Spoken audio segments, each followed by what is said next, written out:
Bonjour et bienvenue sur le plateau de Trade ou pas Trade, une émission entièrement consacrée à la bourse en général et au trading en particulier. Cette émission est aussi ce qu'on appelle un document à caractère promotionnel, car on y parlera produits de bourse de Société Générale avec Léa Gézéquel, vendeuse Société Générale sur les produits de bourse.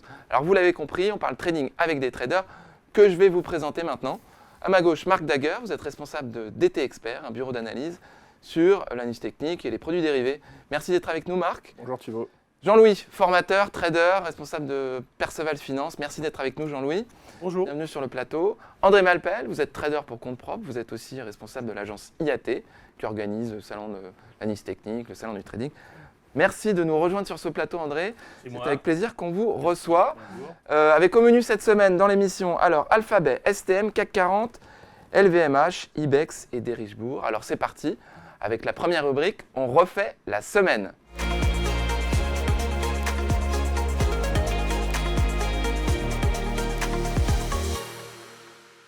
On refait la semaine. Alors, on va commencer tout de suite avec André Malpel. André, vous allez nous parler de Alphabet. D'accord, tout à fait, oui, avec sûr. plaisir. Moi, je préfère dire Google directement. Oui, c'est qu'on comprend mieux. On comprend mieux directement. Et alors, je voulais revenir sur Google, qu'on avait traité avec vous, Trade pas Trade, sur le salon de l'analyse technique. Oui, Et c'était donc, je voulais avoir une comparaison. Donc, c'est pour ça que les deux graphiques que vous avez en ce moment derrière moi, c'est Google, ce qu'on avait prévu, ce qu'on avait dit au moment du salon, et la petite flèche rouge indique le moment de la prévision. Donc à ce moment-là, j'avais dit ça va continuer à monter, ça va progresser, mais attention, sur le long terme, on devrait approcher de la fin, et sur 119, 120, 122, ça serait dangereux, et là il faudra commencer à se positionner ou à rechercher un signal de vente. Donc là, bon, a priori, je le mets évidemment, ça me fait plaisir parce que j'ai eu raison. On pourrait effectivement se tromper, mais là, c'était à peu près.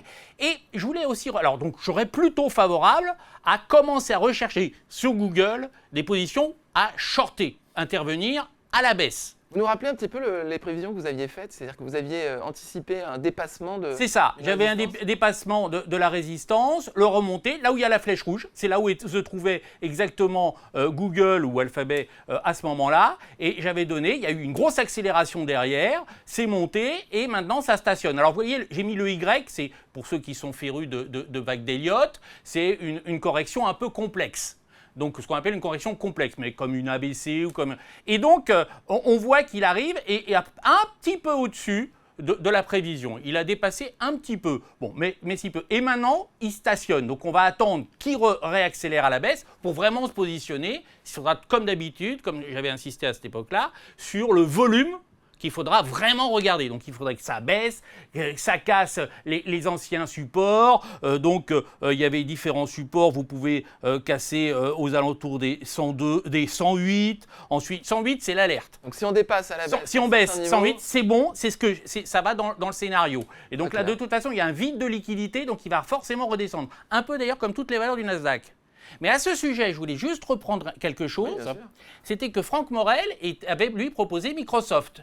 Et j'avais dit, j'ai fait une petite erreur où je me suis un peu avancé et j'avais dit toutes les valeurs du Nasdaq se ressemblent. Et d'ailleurs, ça avait un peu agacé Franck et il avait dit non, Microsoft, Google, c'est pas terrible, mais Microsoft, lui, ça va fuser. Et il a raison. Toutes les valeurs du Nasdaq se ressemblent, mais actuellement, on a globalement cette phase de descente en 5 vagues que j'avais sur toute le 2022 et ce rebond maintenant qui est en train de se faire de consolidation. Mais pour certaines valeurs comme, par exemple, Microsoft, le rebond est beaucoup plus fort. Microsoft résiste beaucoup aussi parce qu'il y a la thématique de l'intelligence artificielle. Ah mais certainement, il y a des raisons. Moi, je n'essaye pas trop de voir les raisons. Et donc, pour essayer de se positionner correctement sur les deux valeurs, se positionner à la baisse sur Google, par exemple, intervenir sur des puts pour prendre position à la baisse et se couvrir par rapport à cette baisse, parce que les marchés peuvent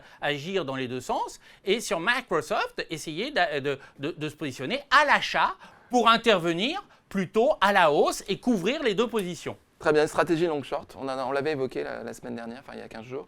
Marc, vous êtes resté sur les technos. Oui. mais plutôt sur les puces. STM, Oui, sur les puces. c'est ST bon. Microelectronics, le Oui. champion européen. Tout à fait. Un des champions européens, pardon. Comme l'a fait André, et comme c'est dans le cadre de la première partie de l'émission, je suis revenu sur quelque chose qu'on avait vu ensemble dans l'émission de début juin. J'avais parlé d'STM à la hausse. Mes confrères avaient plutôt validé, j'étais content. Et effectivement, depuis, on a une petite correction intermédiaire, mais le titre a repris. Il est arrivé quasiment sur notre premier objectif. Alors ça, je pense que c'était le graphique de l'époque. Et entre-temps, donc en gros, nous, en se positionnant sur un produit type turbo, on est aujourd'hui avec 50% de gain sur un titre qui a dû prendre à peu près 6%. Voilà. Donc maintenant, pour revenir sur la partie plus explicative, effectivement, je rejoins ce qu'a dit André tout à l'heure. Je pense que la tech en général avait beaucoup de rattrapage par rapport à l'année dernière, que comme très souvent, le Nasdaq finit toujours à être en tête en valeur absolue. Donc quand les années sont baissières, c'est le Nasdaq qui prend le plus cher, et quand les années sont haussières, c'est lui qui monte le plus, qui dirige. Et là, on a un Nasdaq qui est quasiment à 40%, avec un Dow qui est à 3% sur le premier semestre. Donc il y a une réalité sur la tech. Alors, on peut parler de toutes les problématiques, intelligence artificielle, etc. C'est quand même à nouveau le leader du marché aujourd'hui, et STM en a profité par voie collatérale, oui. Et alors, sur STM, qu'est-ce que vous pensez maintenant? Est-ce qu'on a atteint votre objectif? Ou Alors, on a atteint, non, faut alléger non, je pense que le fait d'avoir une petite correction intermédiaire et d'en être sorti à nouveau engendre un nouveau potentiel haussier. Et je pense qu'on pourrait aller vers notre second objectif, voir donc le haut de la bord du canal, autour des 53, 20. Voilà. Merci beaucoup, Marc. Jean-Louis, CAC 40, on en est où? Est-ce que c'est toujours un peu le flou? Le CAC 40, il évolue dans la fourchette 7100, 7400 dont on parlait. On est toujours dans la même fourchette. Hein. Ça fait quand même il avait... en fait, après la dernière émission, il a baissé violemment et il a rebondi tout aussi violemment, sans volume, c'est-à-dire sans rencontrer vraiment d'intérêt, de conviction. Sur un même support. Sur un même support. Il est resté dans une dynamique. Alors, le mot dynamique, c'est fort parce que c'est vrai que c'est souvent des phases très molles, très longues de dérive, d'attente. On peut penser que la fin du trimestre a été une occasion pour tirer le marché. Habillage de portefeuille. Exactement. Ce genre de choses. Habillage de portefeuille. Les fonds sont un peu comme ça, les valos sont tirés à la hausse. Et les conditions ne sont pas toujours là pour pouvoir le faire. Mais là, elles y étaient parfaitement. Et l'indice a progressé. Le dernier jour, il a accéléré. Dernier jour de juin. Ouais. De juin, dans le vide. Enfin, il n'y avait rien en face. Voilà.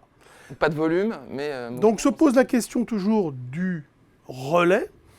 On ne voit pas quel serait le catalyseur. Alors, à une échéance un petit peu plus longue, on a eu donc une baisse de la volatilité implicite qui a démarré il y a quelques semaines.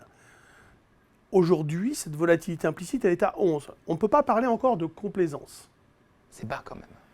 C'est bas, mais il n'y a pas de complaisance. Pas encore. Parce que les différents acteurs, investisseurs notamment, évidemment, restent extrêmement prudents.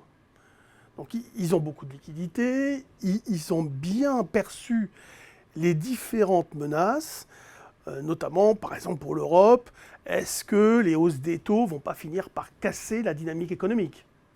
Donc la réponse un peu à cette question, on va peut-être la voir avec les prochains résultats et à la rentrée. Donc pour moi, il y a un risque, si vous voulez, de marché à partir de septembre.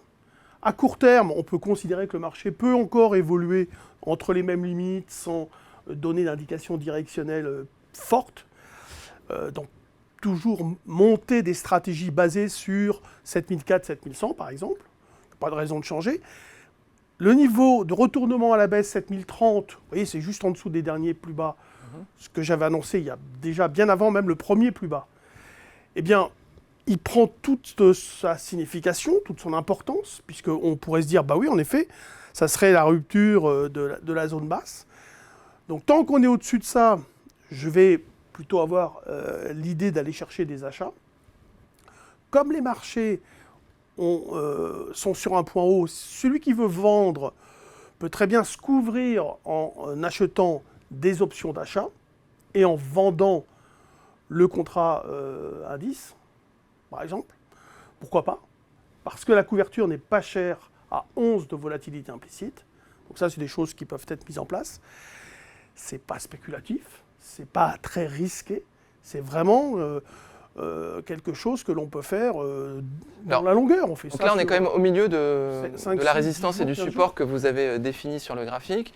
On est un peu entre deux eaux là. Non, on est dans la Vous pensez qu'on est plutôt 4. encore dans un mouvement haussier pour aller chercher les 7006 ou est-ce Ah non, que, justement, je pense qu'il n'y a pas le moteur, il n'y a pas le carburant, il n'y a rien pour qu'on y aille. D'accord. Maintenant, pourquoi pas? Il peut toujours y avoir un événement, la Chine veut prendre des mesures de relance, mais bon, là-bas, ça Beaucoup bug un peu. d'incertitudes quand même. Merci beaucoup Jean-Loup. Beaucoup Oui, d'incertitudes. vous avez Non, non. beaucoup d'incertitudes. Peut-être le moment de parler de l'or. Léa, vous allez vous nous parler peut-être d'un certificat sur l'or. On va faire maintenant le point sûr avec Léa Gézéquel, vendeuse Société Générale, produits de bourse.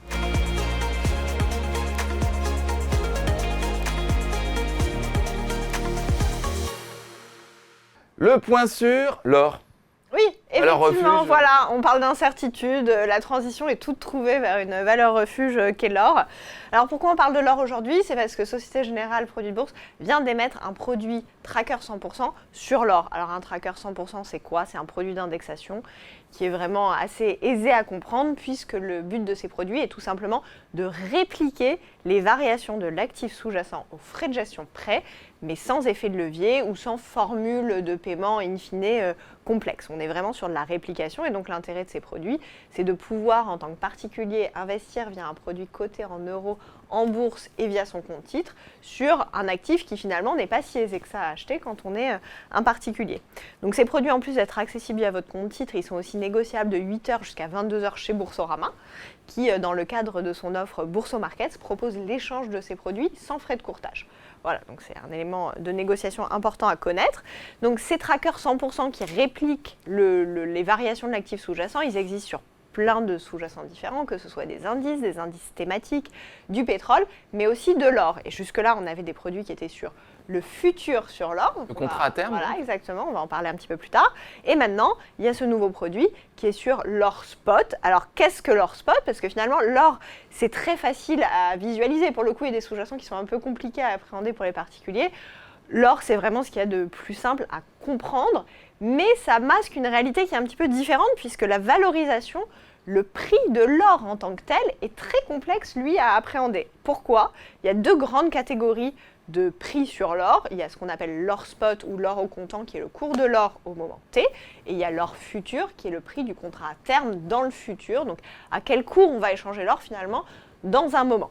Et donc cet or spot dont on parle aujourd'hui, puisque c'est l'objet de notre produit, lui, c'est un marché qui est non centralisé. C'est pas comme sur la bourse où on peut voir le prix qui bouge en permanence. C'est un marché de professionnels, ce qu'on appelle un marché OTC, over the counter, où les professionnels vont échanger de l'or à un moment T.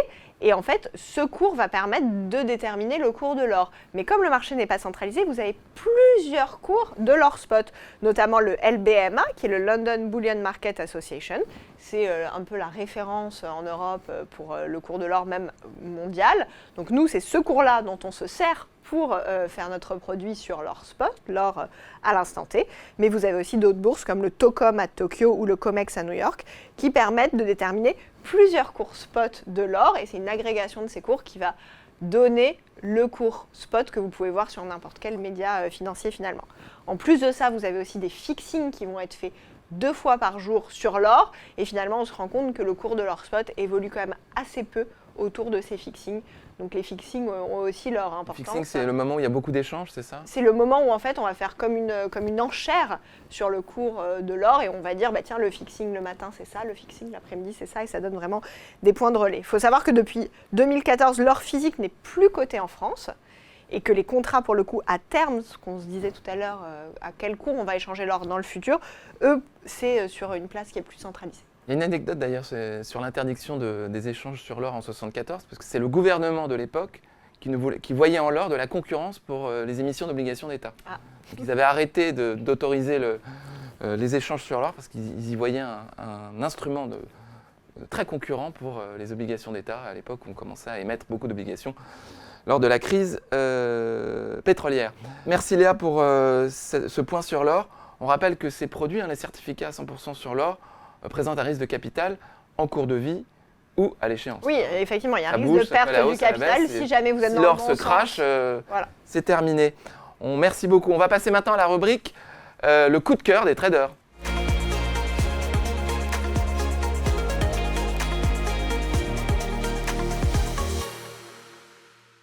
Le coup de cœur des traders, vous connaissez le principe, chacun des traders réunis autour de la table a 60 secondes pour convaincre les deux autres.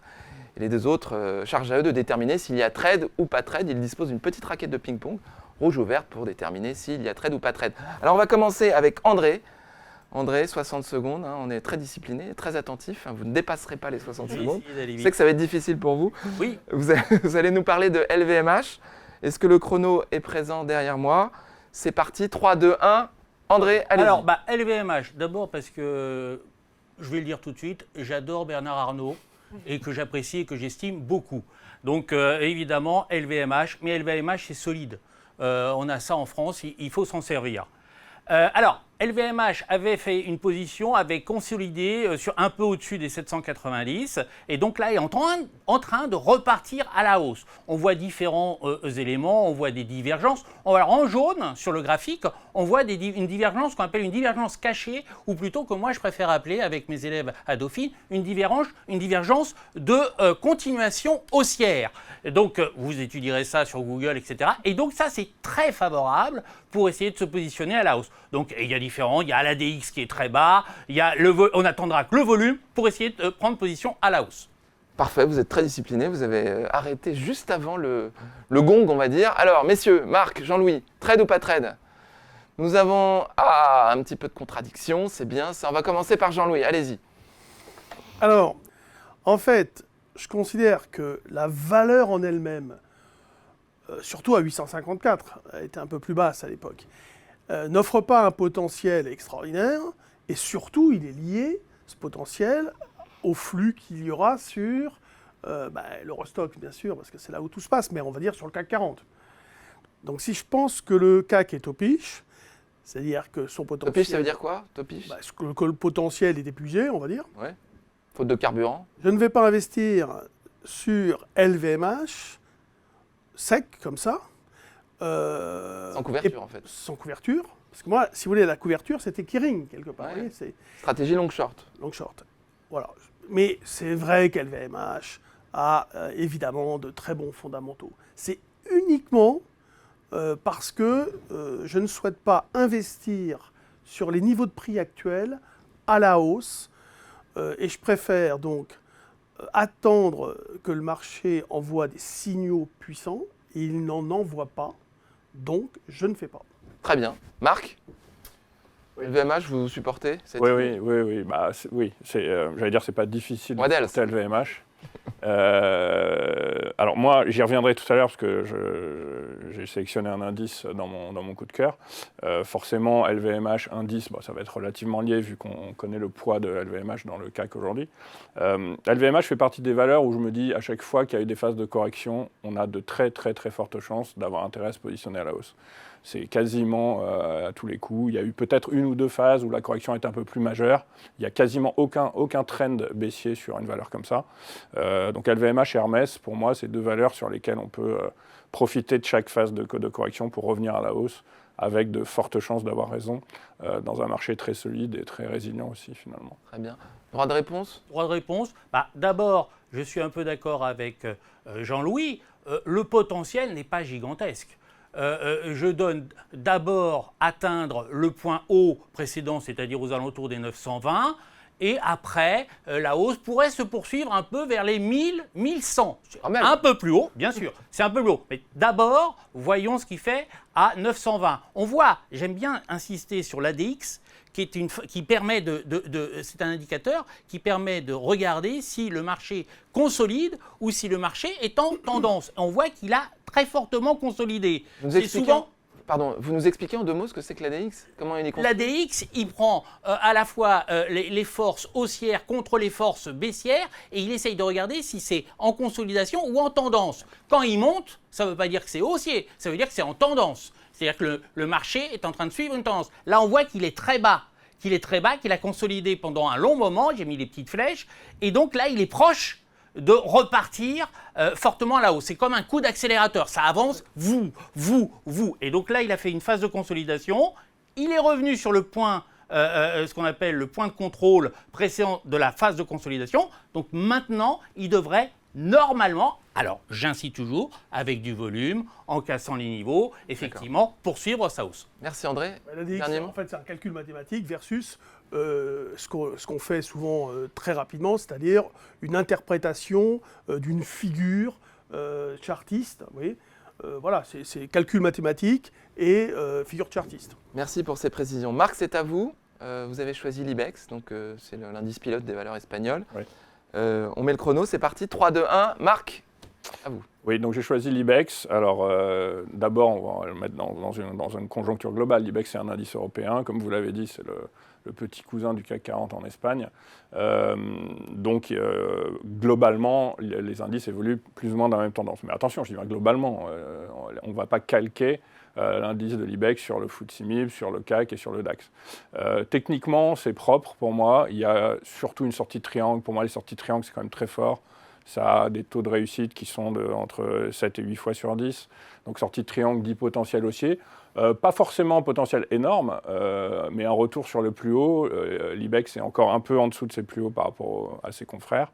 Et sur tous ces points-là, on a une sortie de consolidation octobre 2022, démarrage d'un nouveau trend haussier, sortie de consolidation. Je pense qu'à court terme, il y a moyen d'aller rejoindre les 10 000, 10 100 facilement. Merci Marc. André, Jean-Louis, qu'est-ce que vous en pensez? Plutôt. Attendez. Donc, trade, pas trade. On va commencer par pas trade. Jean-Louis, allez-y. Non, mais je vais prendre comme référence l'Eurostoxx 50, dont certaines valeurs espagnoles, évidemment, font partie. Mais du coup, comme je considère que les gros indices, comme l'Eurostoxx, est en bout de course pour l'instant, je dirais que la sortie par le haut, qui est, bon, elle ferait zoomer, mais qui est extrêmement légère, ça peut être un peu la sortie piège. Il faudrait qu'elle soit accompagnée, si vous voulez, d'une augmentation des intérêts, des volumes partout, hein, sur l'Eurostoxx, partout. Ce qui n'est pas le cas aujourd'hui. Donc, pour moi, si vous voulez, ça a toutes les caractéristiques potentiellement d'une fausse sortie. Voilà. D'une fausse sortie par le haut, Attendez, donc d'un piège. Vous expliquer une fausse sortie, c'est quoi une fausse sortie? Une C'est-à-dire fausse qu'en fait, sortie, ça veut dire qu'on sort et on revient. D'accord. Voilà. Donc, On peut revenir. là, pour bon, prendre appui. j'ai pas les volumes, etc. Ouais, mais vous savez, quand vous êtes en position sur un marché, vous prenez le risque d'une mauvaise nouvelle. Quand vous n'êtes pas en position et que vous attendez le bon moment, déjà, au moins, peut-être que vous pouvez rater le coche, mais s'il y a un trou d'air avec de mauvaises nouvelles dans une semaine, au moins, je ne suis pas dedans. La force d'avoir des liquidités, c'est quelque chose de très important.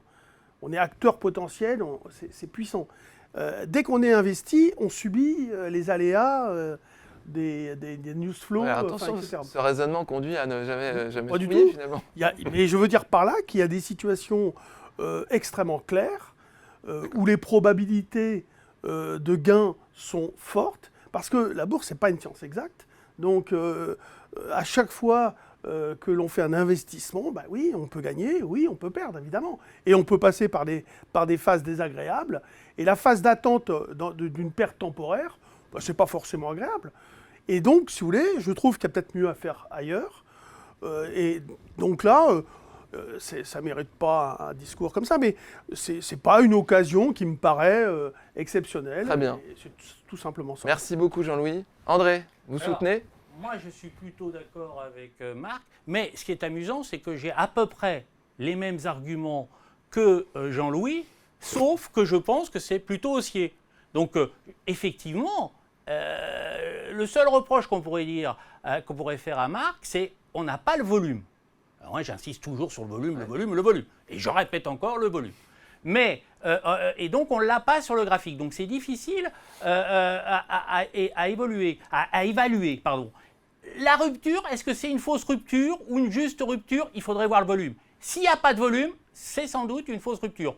Par contre, on s'est peut-être un peu précipité, donc voilà ce qu'on pourrait dire, mais c'est a priori plutôt haussier, plutôt favorable, sans être énorme. Vous avez raison, Marc, ça ne va pas aller à des 1000 et des 100, mais peut-être revenir effectivement sur le sommet. Juste peut-être la crainte effectivement d'un bull trap, c'est-à-dire un piège haussier avec un retour qui nous ferait stagner un petit peu. Donc on serait obligé un petit peu d'attendre, c'est possible. Alors effectivement, Jean-Louis a raison là-dessus et on peut se positionner sur d'autres valeurs. On n'a pas énormément de liquidités, donc il faut bien un peu gérer ses liquidités. À regarder sur tout le volume. Très bien. Moi, je ne connais pas bien l'IBEX. C'est les valeurs qui ont le plus de pondération. Services aux collectivités, EDF, Zara, enfin le groupe qui textile. Inditex, Repsol, il y a quelques bancaires, BBVA, Sabadell, etc. Les bancaires ont bien progressé ces derniers temps. Oui, mais justement, je suis assez aussi sur les bancaires. Alors moi, j'ai deux choses à dire, trois, mais je n'aurai peut-être pas le temps. Oui, bien sûr, droit de réponse. Alors d'abord, l'Eurostoxx, je le connais bien. On a fait un comparatif CAC Eurostoxx récemment et on a donné une astuce de trader là-dessus. L'Eurostoxx, c'est plus de 40% du CAC, 26% du DAX, et après on tombe à 6-7 entre le MIB, l'IBEX et le reste, on va dire, les petites valeurs européennes. De ce côté-là, il est très corrélé au CAC. Ça, voilà, c'est très très rare d'avoir un CAC qui va dans un sens et un Eurostoxx dans l'autre sens, c'est quasi impossible. En revanche, il peut y avoir des petites différenciations sur le reste. Le bull trap, je le connais très bien. Le bull trap, ce qu'on a dit, le piège haussier, c'est-à-dire qu'on a un semblant de cassure d'une figure importante, mais pas suffisante, et juste après, on réintègre la figure. Même parfois, la cassure pourrait être très nette. Ça nous est toujours arrivé, nous, en tant que traders. Et dernière chose, pour répondre à André sur les volumes. Alors, les volumes, je sais que c'est un élément qui peut être important. Pour moi, c'est une condition nécessaire, mais pas suffisante. Autrement dit, j'ai vu des marchés. S'il y a du volume, je vais conforter mon avis. Par contre, s'il n'y a pas de volume, je ne vais pas d'un seul coup changer mon fusil d'épaule. Je vous donne un exemple, un seul, très typique. Fin 2018, marché catastrophique, dernier trimestre en baisse. Tout le monde prévoit une année 2019 très difficile. L'année 2019 a été une des meilleures. Le rebond s'est fait le 26 décembre, sans aucun volume. C'est une des journées où on a le moins de volume dans le monde parce que les marchés européens sont fermés, les marchés américains sont ouverts à moitié, tout le monde est en vacances. Plus 6% sans volume, et à partir de là, le marché est reparti. Depuis, je me suis dit, je vais faire attention parce qu'on est dans une époque où maintenant les volumes peuvent conforter, mais le manque de volume ne doit pas forcément venir nous inquiéter. Voilà. Très intéressant. Merci beaucoup Marc, merci à vous. Maintenant, on va passer à Jean-Louis. Jean-Louis sur Derichebourg. Vous êtes prêt Jean-Louis? On y va? 60 secondes. J'attends le chrono, c'est parti, allez-y. Donc Derichebourg, ils font de la prestation de services auprès des collectivités, entreprises. Ils sont en train d'absorber quelque part Elior. C'est une boîte, si vous voulez, qui est très bien gérée depuis toujours. Dans un secteur cyclique, dans un secteur un peu risqué. Et tout ce qu'a fait M. Derichebourg depuis des années, moi je le suis depuis même avant la compagnie française des ferrailles, c'est vraiment bien. Le rachat de Penauille Polyservice a été incroyable, c'était très compliqué, mais ça a été incroyable. Il y a un bon rendement, elle n'est pas cher payée. Et là, tout simplement, elle sort par le haut, mais, si vous voulez, en partant d'un point bas. À la limite, la figure pourrait ressembler à l'IBEX. Vous voyez, on fait une sorte on tape une zone de résistance et hier, voilà, on est sorti par le haut. Donc sur le plan technique, il y a toutes les conditions pour déclencher un signal d'achat. Stop. Merci beaucoup Jean-Louis. Alors Marc, André, qu'est-ce que vous en pensez? Trade ou pas trade? Voilà, vous n'avez pas envie de donner votre avis, il faut donner votre avis. Alors stop. Plutôt comme ça, mais plutôt stop. Alors Marc, plutôt go, plutôt stop. André, vous avez la parole en premier. C'est à chaque fois un petit peu les mêmes situations. Alors là, justement, tout à l'heure, Jean-Louis, sur l'IBEX, parlait du volume. Là, pour le coup, on n'a pas de volume sur la cassure. On n'a rien. On voit en bas le volume. Le volume en bas sur le graphique, il est très médiocre. Bon, Derichebourg, c'est un truc qui vient quand même en l'an 2000. Alors c'est loin, c'est quand on a créé le premier salon d'analyse technique, ça valait 200. Donc c'est beaucoup plus haut. Et puis ça a descendu, et puis après ça stagne en bas, ça fait... Alors il y a des mouvements, qui peuvent être joués, qui peuvent être intéressants, effectivement. Quoi. C'est des petites valeurs, ça vaut 5 €, 4,50 €. On peut essayer de se positionner sur ces valeurs. Mais là, le potentiel me paraît pas extraordinaire et j'aurais plutôt essayé de voir là, justement, aussi, peut-être un bull trap et un retour baissier pour essayer de se positionner et aller voir un peu plus bas que les 4,60, mais pas énormément bas. Hein. Je ne suis pas très baissier là-dessus. Je vais apporter quand même quelque chose à André, parce que là, il regarde, vous voyez, le volume 65 000 par rapport à la veille, qui est tout petit. Enfin, qui n'est pas encore, qui est bien en dessous de celui de la veille. André, ce graphique, il est fait à 9h57. Donc là, on a toute la journée devant nous pour que ce volume augmente. Mais si tu nous amènes des faux graphiques, Non. On ne peut plus rien faire.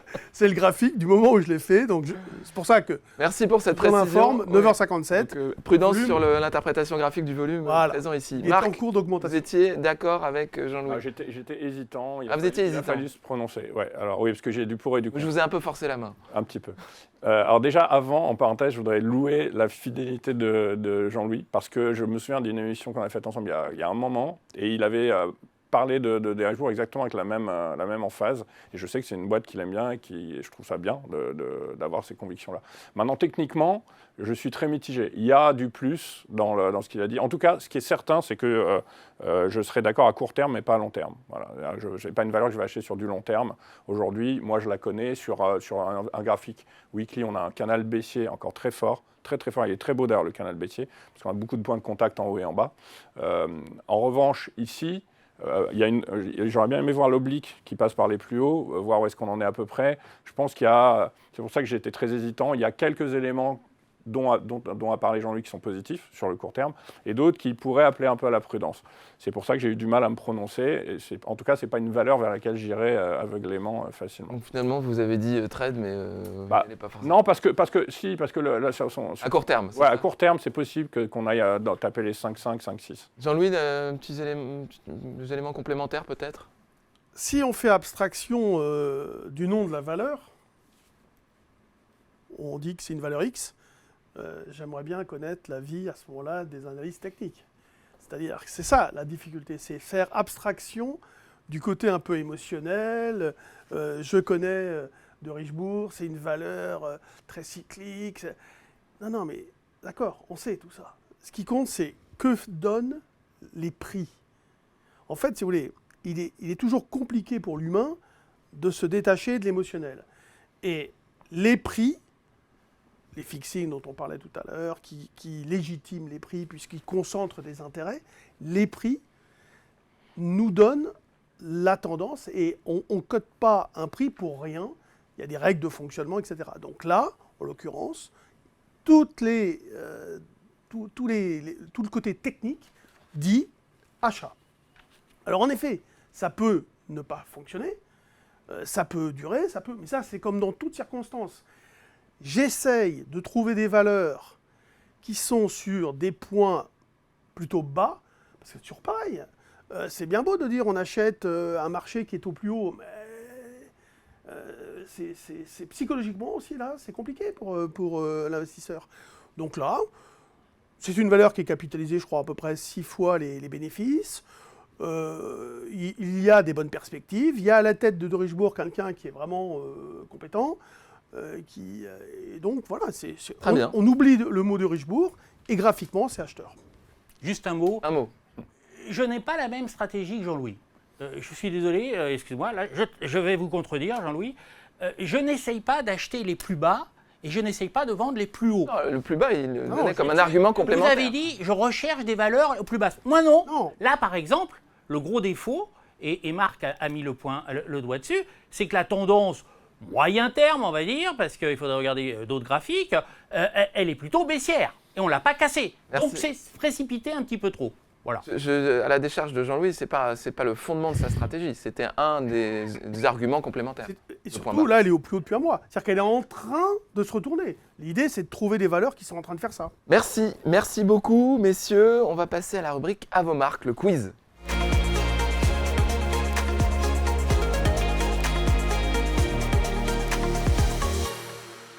Rubrique le quiz avec au menu cette semaine, c'est quoi? C'est les politiques des banques centrales. Les politiques monétaires. Politique exactement. monétaire, exactement. J'ai l'impression que ça vous plaît ce sujet. Hein. Non, On sent une grosse Je sens que motivation. ça va être compliqué. Hein. Alors, c'est Allez, parti. on y va gaiement. Première question. Quel pays est célèbre pour avoir introduit une corbeille de devises comme référence de sa monnaie? Est-ce la Chine, le Royaume-Uni ou Singapour? je prends un risque, mais je pense que c'est la Chine. Allez, Il en reste Corbeille que de deux. devises. Si je donne la mauvaise, il a gagné, quoi. exactement. J'attends que ça. Bien vu. C'est vraiment un voyou. Hein. Singapour. Ah, bravo. Vous voyez Bravo. pas. C'est vraiment une réponse de conviction. Hein. J'ai fait en me disant, c'est pas la Chine, c'est pas le Royaume-Uni. Donc, Effectivement, non, mais c'est- J'hésitais, mais je le savais. C'est une stratégie, puisque en Chine, le taux est complètement géré par la Banque centrale Ah oui. chinoise, et on est à 2% de variation autorisée autour du dollar USD.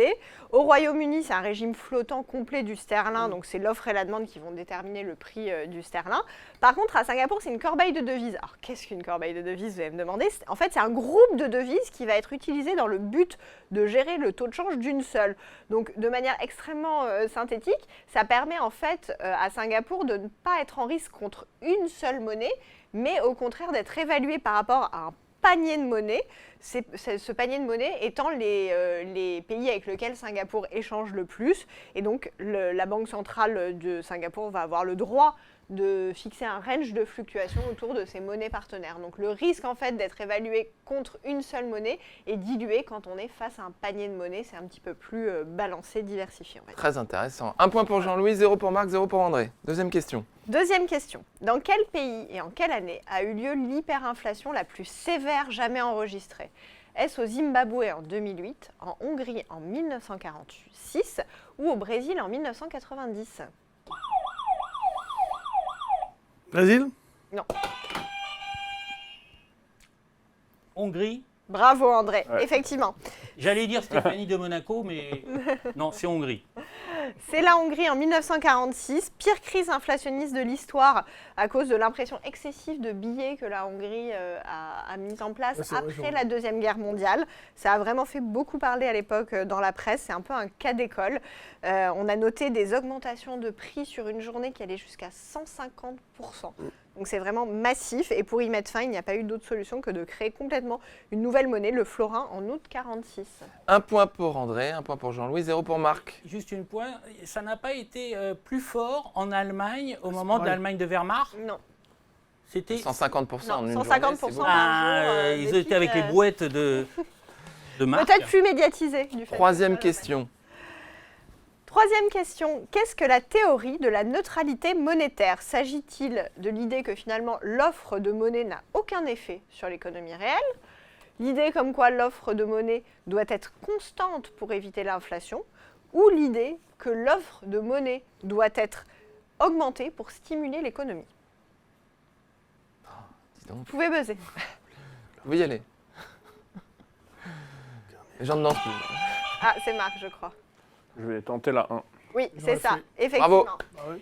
Alors, c'est vraiment le fondement de l'école classique en économie. Ça suggère en fait qu'à long terme, les variations de l'offre de monnaie ne vont pas franchement affecter l'économie. Ça va affecter l'inflation au maximum, mais ça ne va pas aller plus loin.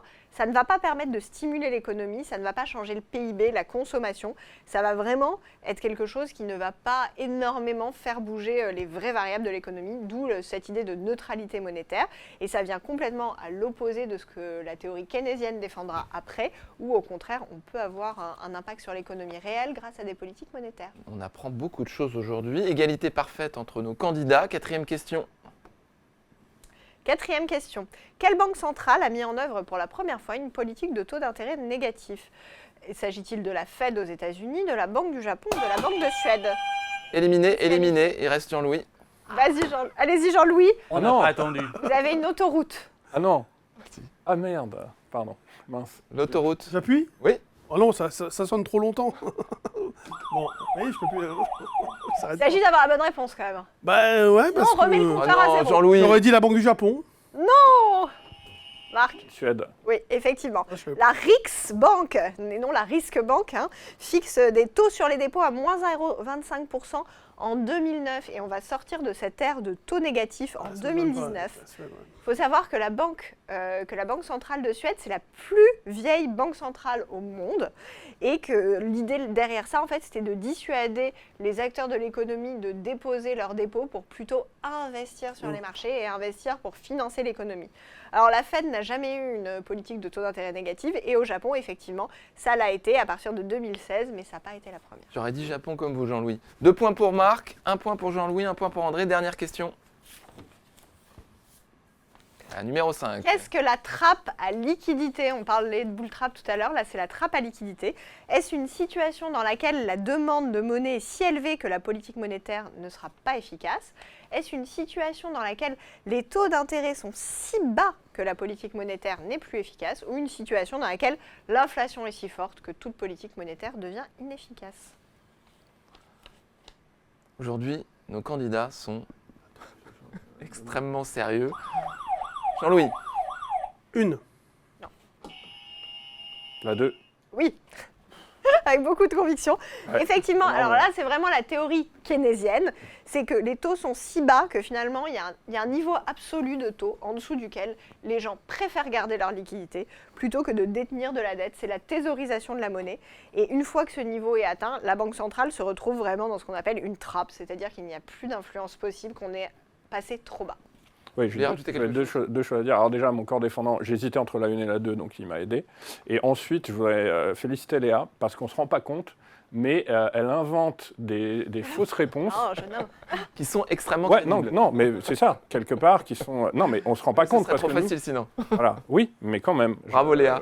Déjà qu'on n'y C'est un connaît pas travail grand-chose. d'équipe. Je ne suis pas toute seule Je derrière. sens que c'était pas, oui pardon, je sens que c'était pas un sujet qui était évident pour vous trois. Moi, Vous avez appris plein de C'est choses. bien, c'est le bien de but. les coincer un peu de temps en temps parce que quand c'est trop facile, après ça, Et bravo, c'est un jeu de Marc. rapidité. Et bravo Marc, 3 points, 1 point pour Jean-Louis, 1 point pour André. Bravo, belle victoire de Marc. Merci à tous pour cette émission.